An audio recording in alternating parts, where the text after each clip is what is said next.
The question is what affects your swimming pool's pH? What causes the pH to rise, and what causes the pH in the swimming pool to drop? Let's keep in mind that when you talk about the pool's pH, that is the acidity of the water.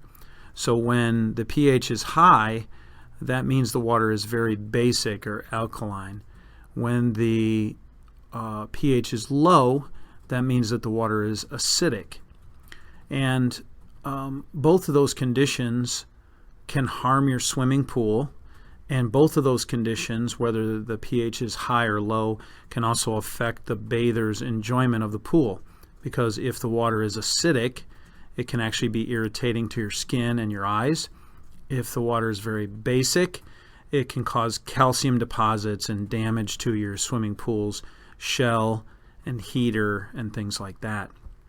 So as we've mentioned before, the pH, the proper pH in the pool is very neutral, and that's between 7.2 and 7.6 when it's measured.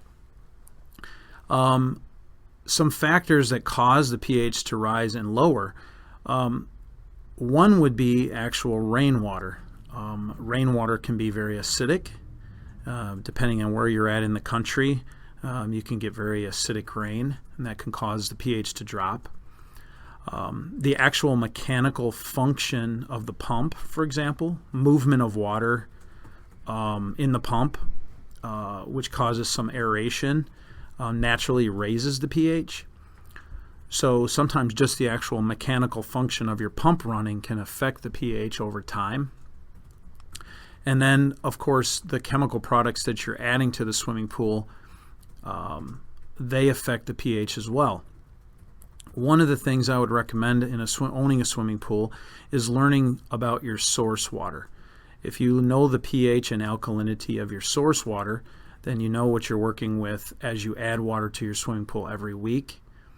So if you typically have very hard and high pH water, like we do here in the Midwest, you'll find that your pH tends to rise as you add fresh water to your pool regularly. So the name of the game with maintaining the pH is basically being consistent with it and measuring it frequently.